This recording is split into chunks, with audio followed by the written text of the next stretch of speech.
రాష్ట్రంలో ఒక్కరు కూడా ఆకలితో బాధపడకూడదనే లక్ష్యంతో పనిచేస్తున్నట్లు ముఖ్యమంత్రి చంద్రబాబు వెల్లడించారు.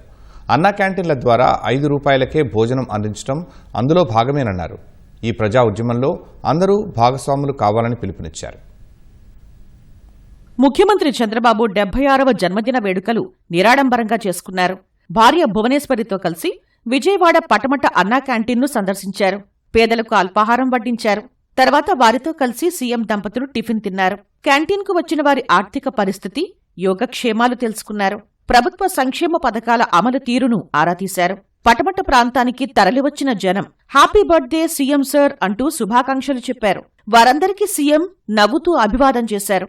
చంద్రబాబు 76వ బర్త్డే సందర్భంగా అన్నా క్యాంటీన్లకు నారా భువనేశ్వరి 76 లక్షల విరాళమందించారు. ఆ డబ్బులతో రాష్ట్రమంతటా అన్నా క్యాంటీన్లలో 3 పూట్ల ఉచితంగా భోజనం పెట్టారు.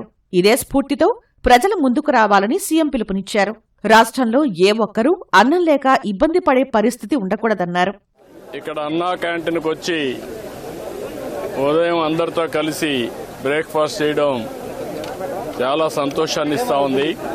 ఆంధ్రప్రదేశ్ అన్నపూర్ణ ఏ ఒక్క వ్యక్తి ఆకలితో బాధపడకుండా కడుపు నిండా తిండి పెట్టే పరిస్థితి మనం తీసుకురావాల్సిన అవసరం ఉంది. ఎన్టీ రామారావు గారు తిరుమలలో అన్నప్రసాదం కార్యక్రమం ప్రారంభించారు. అది నిరంతరం కొనసాగుతా ఉంది. అదే స్ఫూర్తితో అన్నా క్యాంటీన్ పెట్టాం. భువనేశ్వర్ గారిని మనస్ఫూర్తిగా అభినందిస్తున్నాను.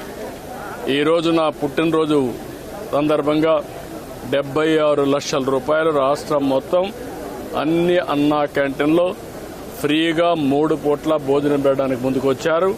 ఒక స్ఫూర్తిదాయకంగా నిలిచారు.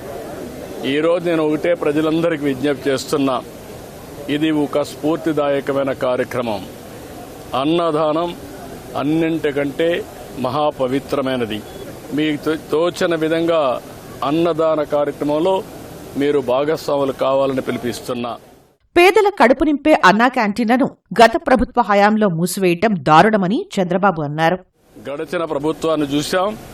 ఇలాంటి బంగారు లాంటి క్యాంటీన్లు, దీన్ని చూస్తే ఎట్లా మనసు వచ్చిందో నాకైతే తెలియదు. పేదవాడికి తిండి పెడితే సహించలేక ఆ క్యాంటీన్లు క్లోజ్ చేసే పరిస్థితికి వచ్చారు. మామూలుగా ఎవరైనా భోజనం పెడతామంటే వాళ్ళ మీద తప్పుడు కేసులు పెట్టి వాళ్ళు అరెస్ట్ చేసే పరిస్థితికి వచ్చారు. అంటే పేదవాడు తిండి తింటే కూడా భరించలేని వాళ్ళు రాజకీయాల్లో ఉన్నారంటే, పరిపాలన చేశారంటే రాష్ట్ర ప్రజానీకం గుర్తుపెట్టుకోవాల్సిన అవసరం ఉంది.